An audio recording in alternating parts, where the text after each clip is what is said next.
TP. Case പ്രതികൾക്ക് മാത്രം എന്താണ് പ്രത്യേകത? പരോൾ തള്ളി ഹൈക്കോടതി. ടി.പി. വധക്കേസ് പ്രതികൾക്ക് മാത്രം എന്താണ് പ്രത്യേകതയെന്ന് ഹൈക്കോടതി.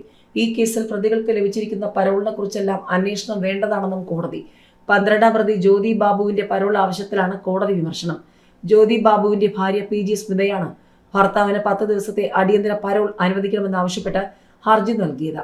ജ്യോതി ബാബുവിന്റെ പിതാവിന്റെ സഹോദരന്റെ മകൻ 28-ന് മരിച്ചെന്നും മരണാനന്തര കർമ്മങ്ങൾക്കായി അടിയന്തര പരോൾ അനുവദിക്കണമെന്നുമായിരുന്നു ആവശ്യം. എന്നാൽ ഏറ്റവും അടുത്ത ബന്ധമല്ലെന്നും പരോൾ അനുവദിക്കണമെന്ന ആവശ്യം അംഗീകരിക്കാനാകില്ലെന്നും കോടതി പറഞ്ഞു. ഹർജിയിൽ ടി.പി. കേസിലെ പ്രതിയാണെന്ന് പ്രത്യേകം പരാമർശിക്കാത്തതിനെയും കോടതി വിമർശിച്ചു. ഇതല്ല ശരിയായ രീതിയെന്നായിരുന്നു ജസ്റ്റിസ് ജോബിൻ സെബാസ്റ്റ്യന്റെ വിമർശനം. പ്രതികൾക്ക് ഉന്നത സ്വാധീനമുണ്ടെന്നും കോടതി ചൂണ്ടിക്കാട്ടി.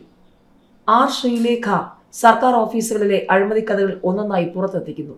ഓടാത്ത വണ്ടികൾക്ക് 3000 ഡ്രൈവർമാർ. വെറുതെ ഇരിക്കാൻ സർക്കാർ പ്രതിമാസം ചിലവാക്കുന്നത് 12 കോടി.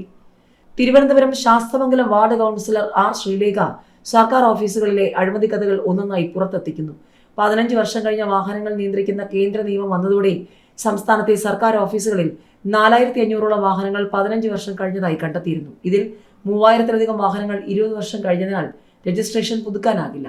ഇവയ്ക്ക് ഇൻഷുറൻസും എടുക്കാനാകില്ല. ഇവ നിരത്തിലിറക്കാതായതോടെ 3000ഓളം ഡ്രൈവർമാരാണ് ജോലിയില്ലാതായത്. എന്നാൽ ഈ ഓടാത്ത വണ്ടികളുടെ 3000 ഡ്രൈവർമാർ ഓഫീസുകളിൽ വെറുതെ ഇരിക്കുകയാണ്.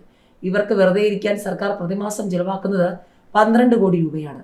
സർക്കാർ ഓഫീസുകളിലെ 15 വർഷം കഴിഞ്ഞ വാഹനങ്ങൾ ഓട്ടം നിർത്തി 6 മാസമായി. എന്നിട്ടും 3000ഓളം ഡ്രൈവർമാരെ സർക്കാർ പുനർവിന്യസിച്ചിട്ടില്ല. ഇതിനാൽ സർക്കാരിന് പ്രതിമാസം നഷ്ടം 12 കോടിയിലധികം രൂപയാണ്. സംസ്ഥാനം കടുത്ത സാമ്പത്തിക പ്രതിസന്ധി നേരിടുന്നതിനിടയിലാണ് ഈ കടുത്ത വീഴ്ച. ഇങ്ങനെ ജോലിയില്ലാത്ത ഡ്രൈവർമാരെ, കാലാവധി കഴിയാത്ത വാഹനങ്ങൾ ഓടിക്കാൻ ഡ്രൈവർ ഇല്ലാത്തടത്തോ താൽക്കാലിക ഡ്രൈവർമാരെ പിരിച്ചുവിട്ടോ ഇവരെ പുനർവിന്യസിക്കണമെന്ന് ജൂലൈ 4-ന് ധനവകുപ്പ് additional chief secretary K R. Jyothilal ഉത്തരവിറക്കിയിരുന്നു. എന്നാൽ 6 മാസം കഴിഞ്ഞിട്ട് പുനർവിന്യാസം നടപ്പായില്ല. ഒരു സീനിയർ ഡ്രൈവർക്ക് 40,000 മുതൽ 50,000 രൂപ വരെ ശമ്പളമുണ്ട്.